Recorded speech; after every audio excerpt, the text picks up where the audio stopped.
마태복음 8장 23절에서 27절까지 보겠습니다. 23절에서 27절 같이 읽겠습니다. 배에 오르심에 제자들이 쫓았더니 바다에 큰 놀이 일어나 물결이 배에 덮이게 되었으되 예수는 주무시는지라. 그 제자들이 나와 깨우며 가로되 주여 구원하소서, 우리가 죽겠나이다. 예수께서 이르시되 어찌하여 무서워하느냐, 믿음이 적은 자들아 하시고 곧 일어나사 바람과 바다를 꾸짖으신데 아주 잔잔하게 되거늘 그 사람들이 기이 여겨 가로되 이 어떠한 사람이기에 바람과 바다도 순종하는고 하더라. 아멘. 마태복음 8장과 9장에는 지난주에 소개해드린 대로 10가지의 기적의 내용들이 있습니다. 또 다른 교훈도 물론 있습니다. 마태는 군데군데마다 기적이면 기적, 설교면 설교 이렇게 모아놓는 형식을 취한다고 말씀을 드렸죠. 오늘은 지난주에 이어서 그 백부장의 믿음에 대해서 순서대로는 백부장의 믿음에 대해서 나누는 게 맞는데 근데 그 말씀보다는 오늘 본문의 말씀을 나눠야 되겠다는 그런 생각이 있어서 이 말씀을 나누겠습니다. 여러분, 이 본문은 다 익히 잘 아시는 본문이죠. 마가복음 4장, 누가복음 8장에도 이렇게 반복되어 기록이 되어 있습니다. 우리가 보통 마태, 마가, 누가 세 개의 복음서를 공관복음이라고 이렇게 표현합니다. 공관복음이라는 것은 공통적인 그런 관점을 가지고 이해한다, 그런 의미를 가지고 있죠. 그래서 마태복음에 주어진 이 본문을 이해하기 위해서 그 본문에 대한 이해를 돕기 위해서 마가복음의 본문과 누가복음의 본문을 보면 그 이해가 더 풍성해집니다. 무슨 말씀인지 이해가 되시죠? 그래서 마가복음의 말씀을 봐야 되겠다, 그 말씀입니다. 마가복음 4장의 말씀 보겠습니다. 마가복음 4장 35절, 우리 한 절씩만 비교해 보겠습니다. 35절의 말씀만 같이 보겠습니다. 35절 같이 읽겠습니다. 그날 저물 때에 제자들에게 이르시되 우리가 저편으로 건너가자 하시니. 마태복음에서는 그런 언급이 없으십니다. 배에 오르심에 제자들이 쫓았더니 이렇게 표현을 합니다. 물론 우리가 여러분이 성경에도 아마 23절, 22절하고 그 다음에 소제목이 있고 23절 시작하고 이렇게 되어 있죠. 때론 이런 소제목들이 우리가 본문을 이해하는 데 많은 방해를 하기도 합니다. 23절의 말씀은 예수님께서 제자들에게 말씀하신 겁니다. 마가복음에도 그렇고 누가복음에도 그렇습니다. 제자들에게 이르시되 우리가 저편으로 건너가자. 이 말씀의 이 문단을 이해하기 위해서 먼저 그 백그라운드를 이해할 필요가 있습니다.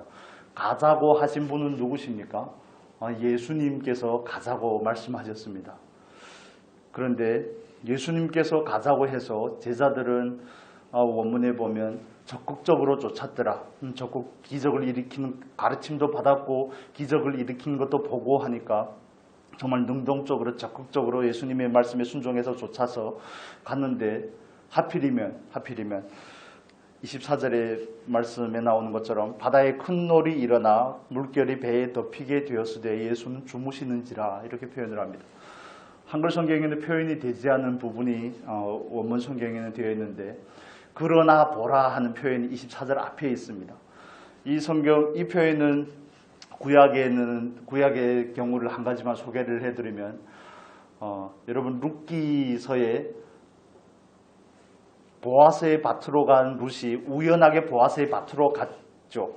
그런데 룻이 간 밭이 하필이면 보아스의 밭이고 룻이 가서 이삭을 주우러 간 그날에 마침 누가 옵니까? 우연히 마침 이런 느낌입니다. 마침이라는 게 hin내라는 표현이거든요. 그래서 그러나 보라, 이것은 하나님께서 새 일을 이루시겠다는 표현을 할 때 어떤 일의 전환이 일어날 때 이 표현을 쓰거든요.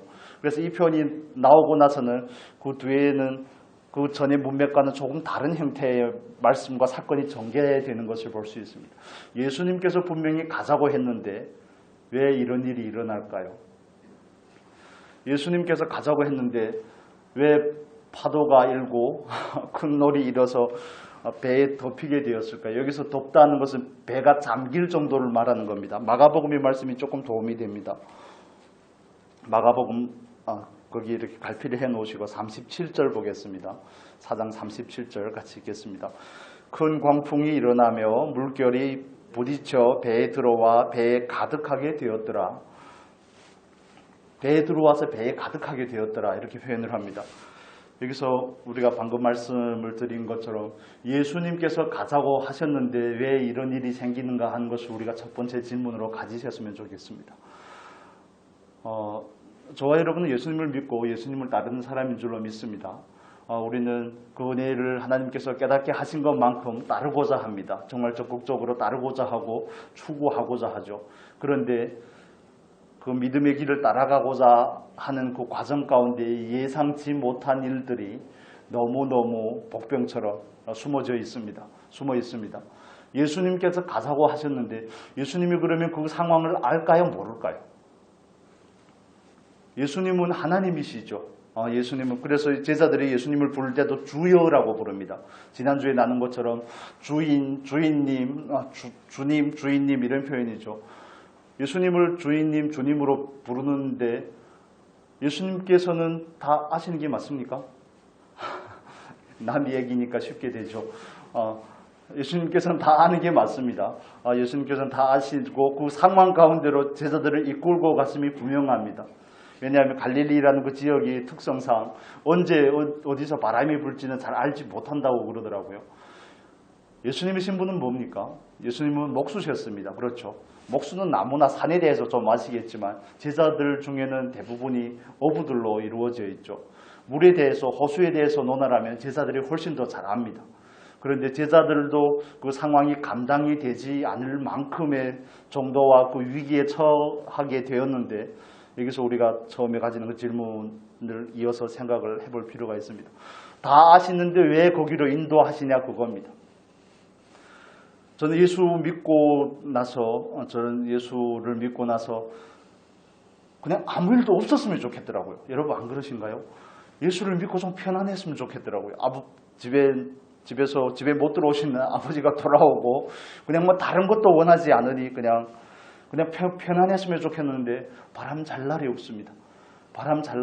그때는 평안이 목적이기 때문에 행복한 것이 목적이기 때문에 어떻게 하든지 기도를 해서 이 상황을 모면을 하고 이 상황을 해결을 하는 데 초점을 맞추다 보니까 늘 불안합니다. 늘 이게 좋은 날이 얼마나 갈까 하는 이런 불안이 또 가끔씩 엄습하기도 하고 하는데 그러나 저와 여러분은 하나님께서 우리를 부르셨고 우리에게 은혜를 주셔서 우리는 순종함으로 그 길을 가는데 어떤 일이 앞에서 기다리고 있는지 모릅니다.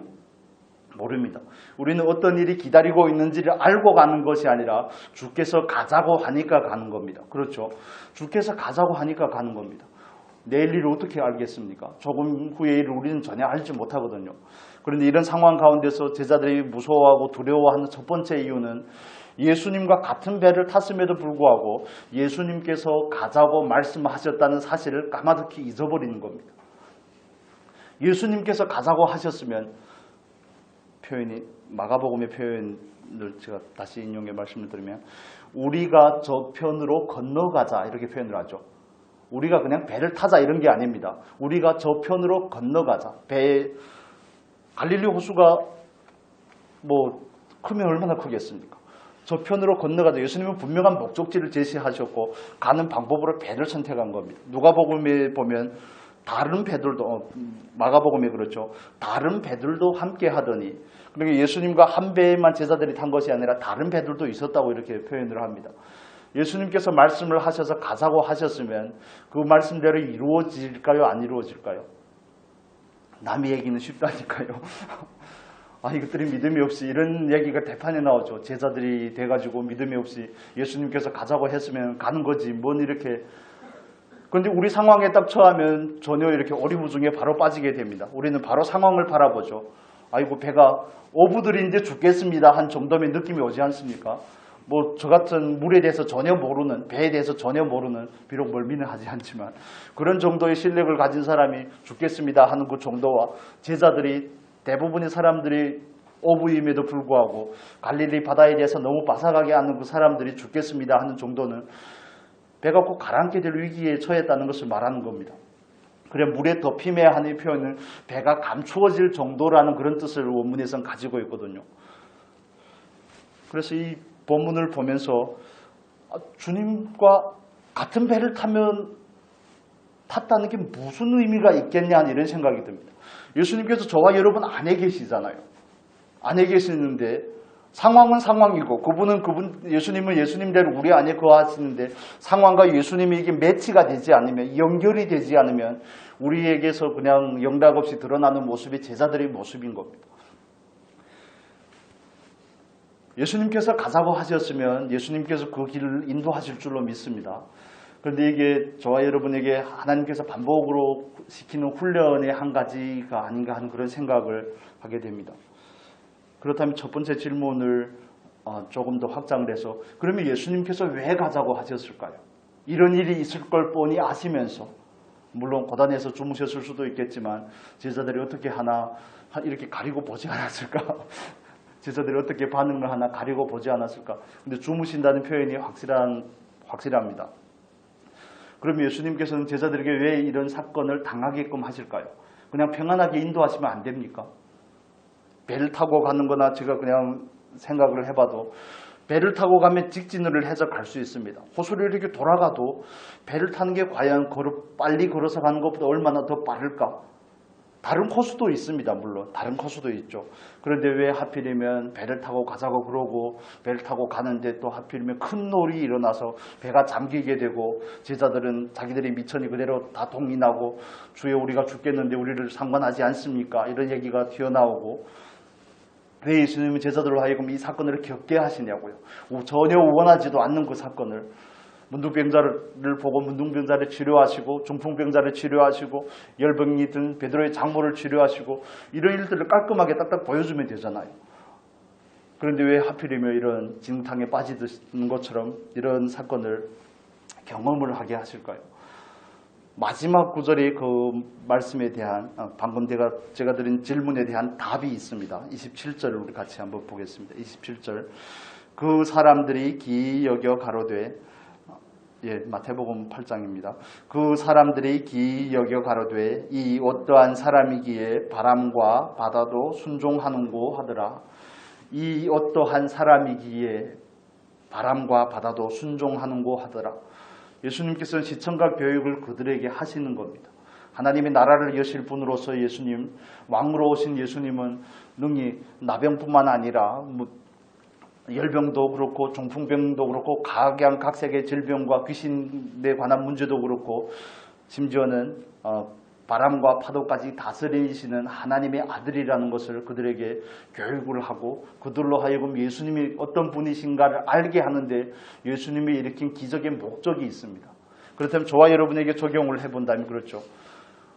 우리는 평안한 길을 원하고 좀 수월하게 갔으면 좋겠고 하는데 전혀 예기치 못하는 그런 일들이 많이 생깁니다. 알지도 못하고 그러다 보니까 마음에 불안도 있고 한데 그런 일들이 생길 때마다 그러면 우리는 어떻게 반응을 해야 될까요? 하나님께서 왜 우리로 하여금 그 일을 경험하게 할까요? 제자들에게 그 일을 경험하게 하신 목적은 제자들로 하여금 이는 네 시기에, 이건 감탄의 말이거든요. 절망이 희락으로 바뀌는 거죠. 정말 어떻게 이럴 수가 있습니까? 우리식으로 말하면 그런 겁니다. 왜 제자들에게 이런 고백이 나오기까지 하나님은 그 일을 하시는데 하나님의 목적은 그들로 하여금 하나님을 알게 하기 위함이죠. 주님의 목적은. 주님께서 그렇다면 우리들의 인생 가운데 우리가 원하지는 않는다고 할지라도 알지 못하는 그 상황들 가운데 우리를 인도해 가시고 우리로 하여금 겪게 하시고 하는 목적이 뭘까요? 우리로 하여금 주님을 얻게 하기 위함인 줄로 믿습니다. 우리의 초점은 문제 해결에 있을지 모르지만 우리는 문제를 해결을 하고 상황을 바꾸고 변화시키고 하는데 초점이 있을지 모르지만 예수님께서 보시기에는 우리가 아직도 두려워하고 우리가 아직도 믿음이 작은 자의 자리에 있기 때문에 우리로 하여금 믿는 자가 되게 하시고자 하는 주님의 목적이 있는 겁니다. 주님을 만나야, 주님을 알아야지 믿음이 생기거든요. 주님을 더 주시기를 원하는데, 그렇다면 저와 여러분은 어떻게 반응하고 계십니까? 우리는 주님을 얻기를 원합니까? 아니면 상황이 좀 해결이 되었으면 좋겠습니까? 상황이 해결을 해주시라고 구하는 것 절대 나쁜 건 아닙니다. 나쁜 건 아니지만 그렇게 하나님을 계속 그런 식으로만 하나님을 만나고 경험을 하게 되면 신앙이 지나치게 실용적이 됩니다. 공 잡는 게 매라고 너무 지나치게 실용적이 됩니다. 필요할 때마다. 제자들이 예수님을, 잠 주무시는 예수님을 깨우기까지 물이 들어오면 바로 깨워야 되는 거 아닙니까? 물이 들어오면 바로 깨워야죠. 저 같으면 아예 물을 잘 모르니까 바로 깨웠을 것 같은데 그들의 경험이 오히려 반대가, 그들의 삶 가운데 예수님을 경험하는 삶에 오히려 걸림돌이 되는 모습을 볼 수 있습니다.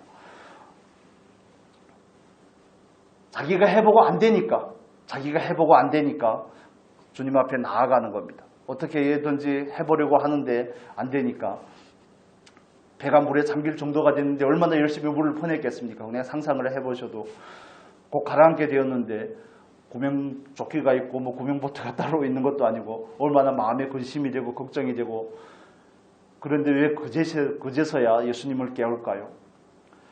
그게 제자들의 모습이기도 하고 우리들의 모습이 아닌가 하는 그런 생각이 듭니다. 우리는 하나님 앞에서 반복적인 경험이 필요합니다. 한 번 죽은 걸 깨닫고 봤다고, 한 번 경험을 했다고 해서 다음 사건에도 나이고 죽음이 똑같이 적용이 되면 너무 좋은데, 구구단을 딱 외우면 그냥 구구단이 그냥 숙달이 돼서 바로바로 적용이 되면 좋은데, 다음 문제를 만나면 또 본질을 잃어버립니다. 또 초점이 문제가 있습니다. 바다에가 있고 큰 파도에가 있고 문제 해결가 있고 꼭 죽을 것만 같은 겁니다. 예수님과 함께 가는데 어떻게 죽을 수 있습니까? 그런데 우리는 죽을 것 같을 때가 많죠. 예수님께서 가자고 말씀하셨고 예수님께서 같은 배를 타셨고 예수님은 주무시고 계시고 어떻게 죽을 수가 있습니까? 그런데 이분들은, 제자들은 우리가 죽겠나이다 하고 이렇게 표현을 하죠. 하나님의 말씀은 건너가고자 하는 것이 하나님의 말씀이고 주님의 말씀이고 죽겠다고 하는 것은 제자들의 생각이고 제자들의 느낌입니다. 제자들의 느낌입니다.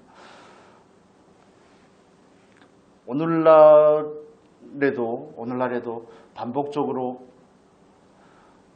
때로는 하나님께서 우리를 상황을 통해서 우리로 하여금 믿음 있는 자가 되고 하나님을 아는 자가 되게끔 하기 위해서 우리로 하여금 우리 안에 있는 것들을 드러내지만 마귀가 하는 일도 똑같습니다. 우리로 하여금 주님에게 초점을 두지 못하게 하는 겁니다. 각양각색의 모든 것들을 가져다가 거집어다가 우리로 하여금 주인공이 예수를 바라보게 하는 것이 아니라 상황을 바라보게 하는 것입니다. 단편적인 예로 여러분도 아마 그런 분들을 만나보셨을지 모르겠지만 성탄절 같은 경우에 예수님께서 태어난 날이 12월 25일이 아니라는 겁니다. 동방종교에서는 1월 6일로 지킵니다. 그러면 같은 교회, 같은 기독교 내에서도 이런 모순들이 있죠. 그래서 성탄절이면 마땅히 예수님의 그 탄생에 대해서 그 날짜보다는 그 탄생의 의미를 둬야 되는데 날짜를 가지고 옥신각신 한다든지 루돌프는 어디에서 나왔는지 산타는 어디서 나왔는지 이런 잡다한 것들을 갖다 놓고 우리들이 시선을 분산시킵니다. 예수님을 주목하지 못하게 하는 것이죠. 상황 가운데서도 똑같습니다. 우리로 하여금 주님을 바라보게 하는 것이 아니라 그 상황을 바라보게 하고 상황을 어떻게 하든지 해결을 해보려고 하는 거죠. 그렇게 하면 신뢰가 영원히 늘어나지 않습니다. 기적은 기도를 해서 하나님께서 기도를 응답해 주실 수는 있죠. 그 문제가 해결이 될 수는 있습니다. 그러나 다음 문제를 만나면 그 모습 그대로입니다. 또 그 모습 그대로 돌아갈 수밖에 없습니다. 애굽에서 이스라엘 백성들이 여러 가지 기적을 경험했음에도 불구하고 홍해 앞에 가면 또 믿음이 없는 자가 되어 있습니다. 그냥 문제 해결이 목적이니까요. 문제 해결이고 그 결과만 그냥 다박다박 받아먹으니까 그런 것입니다. 그래서 저와 여러분에게 하나님께서 하고자 하시는 일은 제자들에게 하셨던 것과 같이 그들의 믿음이 없음을 드러내고 두려워하고 믿음이 없으니까 두려워하는 거거든요. 그들의 믿음이 작은 자들이라고 이렇게 표현을 하죠. 믿음이 적은 자들아, 믿음이 적은 자들아. 믿음이 적은 제자들이 믿음이 많은 제자들이 되게끔 하고자 하는 것이 하나님의 목적이신데 그 목적을 이루고자 하심에 있어서 주님은 절대 포기하지 않으시더라는 겁니다. 포기하지 않으시고 그 일을 반복적으로 하실 거라는 거죠. 그들의 믿음은 두려워하지 않을 정도까지의 믿음은 아닌 겁니다.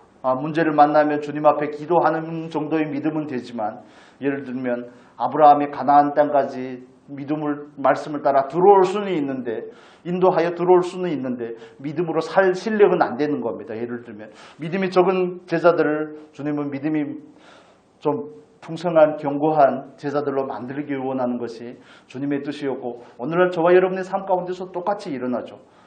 정말 때로는 어떤 일을 당하면 그냥 정말 답이 없죠. 왜 그러는지 모르겠습니다. 정말 어이가 없는 일들이 많이 생깁니다. 그렇지만 그런 상황 가운데서 문제 안에 우리가 휩쓸려 들어가면 안 됩니다. 파도가 배에는 들어올 수 있지만 그 공포가 우리 안에까지 들어오면 안 된다니까요. 마음을 지키셔야죠. 주님께서 우리와 함께 하신다는 그 확신을 가지고 그걸 믿고 상황에 대해서 반응할 것이 아니라 주님이 어디에 계신가를 먼저 찾아야 되는 거 아닙니까? 배에 주무신다니까요. 저와 여러분 안에 계시는데 우리는 주님이 자든 말든 필요할 때만 가서 두드리고 놓고 해서 원하는 것을 즉흥적으로 얻어내고, 그런데 너무 익숙해지면 우리가 마치 패스트푸드에 익숙해지는 것과 똑같습니다. 그렇게 되면 이스라엘 백성들의 그 모습이 우리에게 경계가 될 수 없습니다.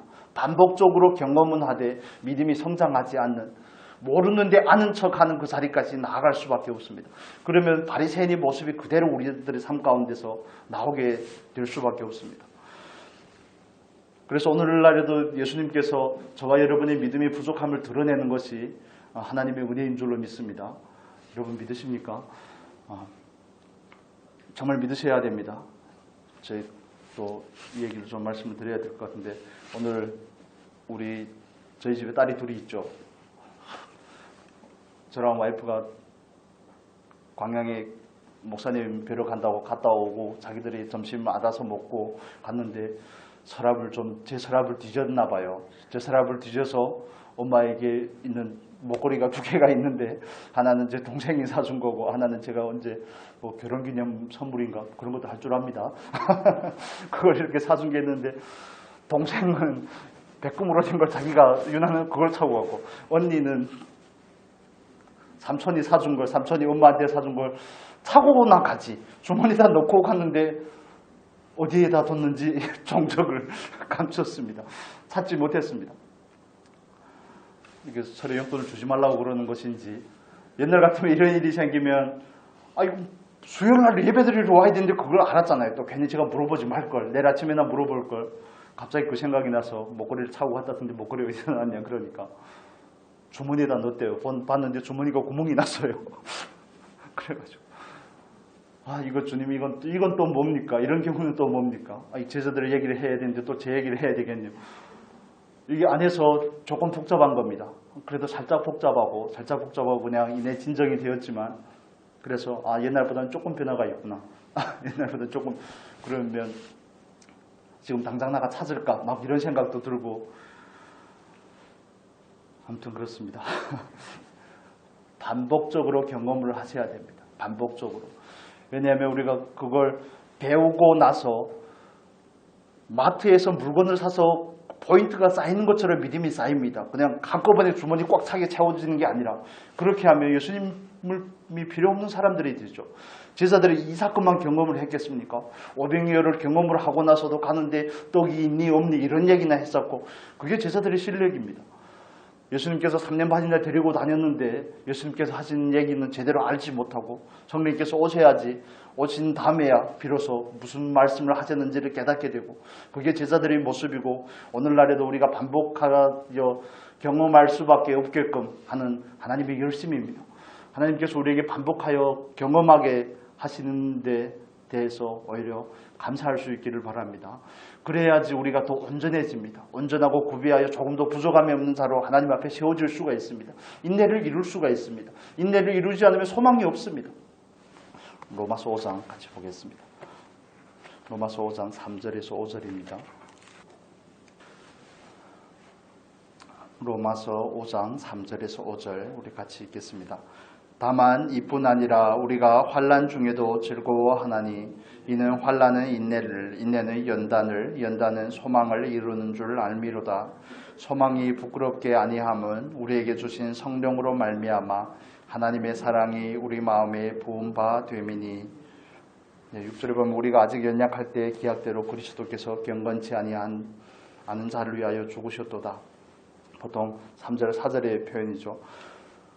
환난 중에도 즐거워해야 되는 이유는 환난은 뭘 만드는 겁니까? 인내를 만드는 겁니다. 제자들이 이런 경험이 제자들로 하여금 정말 자기들의 연약함이 발견이 되고 베드로와 같은 그런 불같은 성격을 가진 베드로도 어떻게 열흘 동안 버티면서 기도를 했을지 언제 성령이 온다고는 말씀을 안 하셨잖아요. 그냥 기다리라고 했는데 그렇게 기다리고 할 수 있는 그런 계기가 된 거죠.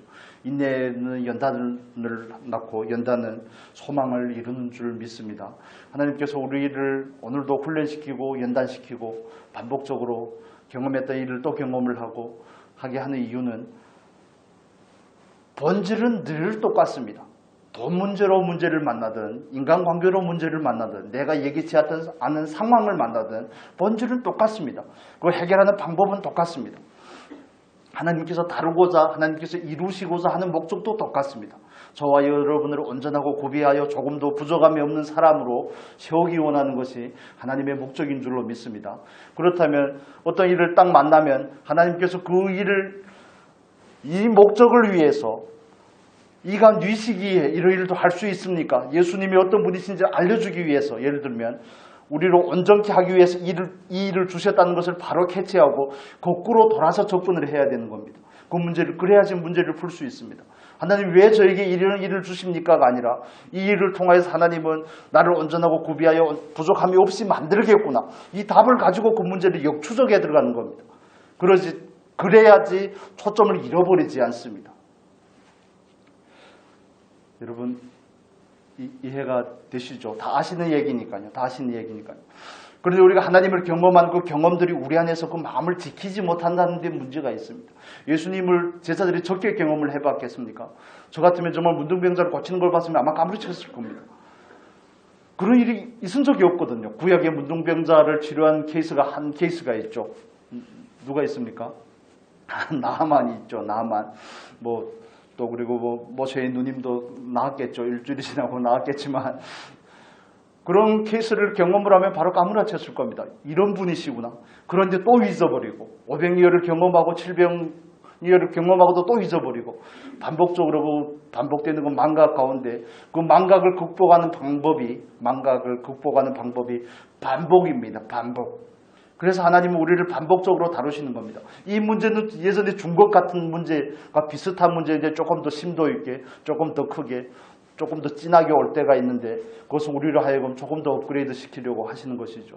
얼마나 정확하게 우리를 이끄시는지 그 하나님을 저와 여러분 찬양할 수 있기를 바랍니다. 온전히 기쁘시게 여기는 은혜가 있기를 바랍니다. 나는 믿어지지 않으니까 여기는 겁니다. 여러분 믿어지면 그냥 믿으면 되죠. 믿어지지 않으니까 나는 안 믿고 안에서 지금 굉장히 복잡한데 아랫장처럼 됐는데 지금 막 복잡한데 이게 복잡한 것 때문에 말씀을 믿어야지 되는데 잘 믿어지지 않잖아요. 잘 믿어지지 않으니까 그걸 여기는 겁니다. 진리라고 여기는 겁니다. 나는 아니지만 말씀이 그렇다고 하니까 그래 그런가 보다 이렇게 접근을 하는 거죠. 저는 그 여긴다는 표현이 얼마나 좋은지 머리로 자꾸 계산을 하니까 제가 의심이 엄청 많았거든요. 그렇게 안 보입니까? 너무 의심이 많아가지고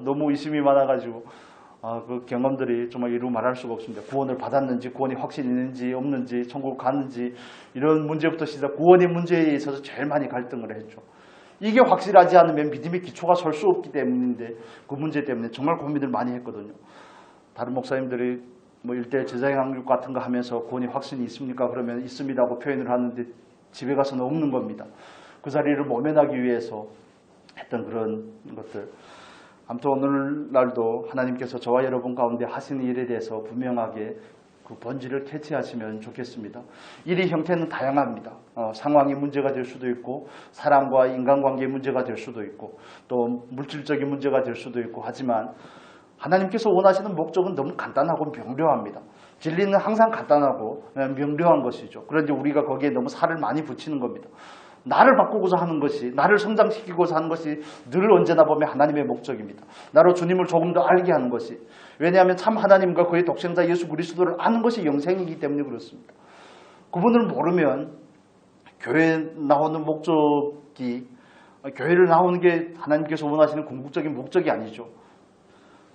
그분의 목적은 우리로 하여금 그분을 알게 하고 그분을 알아야 그분의 영광을 찬송할 수 있지 않겠습니까? 모르는데 뭔 찬송이 되겠습니까? 그냥 흉내를 낼 수 있을지는 모르지만 그러므로 저와 여러분은 제자들이 했던 것처럼 물론 그 사건이 해결을 위해서도 기도를 하셔야죠. 구하여야 됩니다. 두드려야 됩니다. 정말 찾으셔야 됩니다. 그렇지만 거기에서 멈추지 마시고 어떤 문제든지 넉넉히 감당할 수 있는 그 믿음의 자리로 나아갈 수 있기를 바랍니다. 정말 속상한 일들이 너무너무 많거든요. 해결하지 못할 문제에 대해서 전혀 답을 할 수 없는 일들이 너무 많습니다. 오죽하면 불교에서는 이 세상의 삶을 고해다 이렇게 표현, 꼭 고통의 바다라는 뜻이거든요. 그게 그렇게도 표현을 하는데 우리는 그러나 문제를 대함에 있어서 그리스도인이 돼서 그런 문제에 대해서 얼마나 답을 명료하게 가지고 있는지 그걸 알지 못해서 헤매는 사람들이 너무너무 많거든요. 곳곳에 다니면서 머리를 들이밀고 기도를 하면 그 안수를 받으면 해결이 될 것 같고 그런 과정들을 여러분 안 밟아보셨는지 모르겠지만 저는 그런 경험들을 해보면서 정말 은사 받은 분들한테 상처도 많이 받고 막 그런 경험들이 있는데 그러나 하나님의 목적은 늘 똑같습니다. 나로 하여금 성장하게 하는 것. 그런데 우리의 목적은 늘 바다에 있습니다. 우리의 목적은 늘 살아남는 데 있습니다. 주님은 나를 좀 더 업그레이드 시키려고 그러는데 우리의 목적은 늘 문제 해결에 있고 상황의 모면에 있고 상황의 변화에 있고 하다 보니까 믿음의 실력이 절대 늘지 않습니다. 우리가 주님 앞에 정말 간절히 매달리고 기도하면 주님께서 들어주실 줄로 믿습니다. 그렇지만 늘 그 자리에서 머물면 홍해를 만나면 홍해 앞에서 떨고 아말렉을 만나면 아말렉을 만나서 떨고 또 가나안을 정탐하면 또 그들 앞에서 괜히 또 자기가 메뚜기처럼 보이고 이런 일들이 반복적으로 일어날 수밖에 없습니다. 그래서 형태는 다양하지만 본질은 똑같습니다. 오늘도 저와 여러분의 삶 가운데서 우리들의 신앙을 더 성장시켜서 더 성장하고자 하는 그 추구를 끊임없이 가지시기를 바랍니다. 제가 사자성어를 하나 적어왔는데 이 사자성어가 생각이 나서 여러분 한 천추백연 이렇게 표현을 합니다. 칼이나 쟁기를 만들 때는 1000번의 망치질과 100번의 담금질이라고 그러죠. 막 불에다 넣었다 빨갛게 되면 두드리고 또 물에 넣었다 이걸 1000번에서 100번 정도 한다는 거. 1000번의 망치질과 100번의 담금질을 해야지 비로소 어떤 쟁기가 만들어진다고 이렇게 표현을 하거든요. 저와 여러분의 삶 가운데서도 똑같지 않을까요? 완성품이 되기까지 주님께서 절대 포기를 안 하신다고 그러는데 우리는 자꾸 그만했으면 좋겠으니까 이게 마음이 복잡하죠. 빌립보서 우리 1장만 보고 마치겠습니다. 빌립보서 1장 6절 보겠습니다. 1장 6절. 1장 6절 같이 읽겠습니다. 너희 속에 착한 일을 시작하신 이가 그리스도 예수의 날까지 이루실 줄을 우리가 확신하노라. 그리스도 예수의 날까지 이루실 줄, 그날까지 멈추지 않으시겠다는 뜻이 아니겠습니까? 2장으로 넘기셔서 보겠습니다. 2장으로 넘기셔서 13절에서 14절까지만 보겠습니다. 13절에서 14절 같이 읽겠습니다. 너희 안에서 행하시는 이는 하나님이시니 자기의 기쁘신 뜻을 위하여 너희로 소원을 두고 행하게 하시나니 모든 일을 원망과 시비가 없이 하라. 목적이 분명하다면 그 일을 대하는 태도는 원망과 시비가 없이 하는 겁니다. 야고보 사도는 다른 식으로 표현을 하죠. 야고보는 오히려 기쁘게 여기라고 표현을 합니다. 기쁘게 여기라. 말씀을 잠깐만 정리하겠습니다. 예수님께서 모든 걸 다 아심에도 불구하고 그 그 시간에 큰 파도가 일 것도 알고 제자들의 믿음이 드러날 것도 알고 예수님께서 먼저 가자고 말씀하셨고, 제가 순서를 읽어드릴게요. 하나님의 주권적인 섭리가 먼저 있습니다. 그렇죠. 예수님께서 모든 거 다 알고 계십니다. 그 다음에 제자들에게 사건과 환경을 주십니다. 사건과 환경을 주십니다. 그 다음에 제자들은 자기들의 경험과 자기들의 노력을 통해서 그걸 극복해 보고자 하지만 극복할 수가 없습니다. 그걸 우리는 절망이라고 말하죠. 자기의 무능이 드러납니다. 업으면 뭐 하겠습니까? 소용이 없는 겁니다. 소용이 없는 겁니다. 목수보다 못한 거죠. 그럴 때는. 그럴 때 그들은 비로소 주님이 필요함을 인식하게 되는 겁니다. 주무시고 있는 주님을 그때야 가서 깨우게 되고 주님께서 일어나셔서 그 문제를 깔끔하게 해결을 하시죠.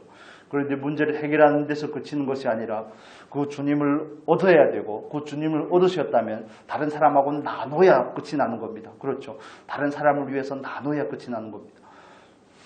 그냥 저와 여러분이 경험하는 거기에서 그냥 멈추는 것이 아니라 우리가 그분을 얻고 우리가 충분히 누리고 우리의 누림을 다른 사람에게 나눠서 그 사람도 똑같이 우리처럼 되게끔 하는 것, 거기까지 가야 끝이 나는 겁니다.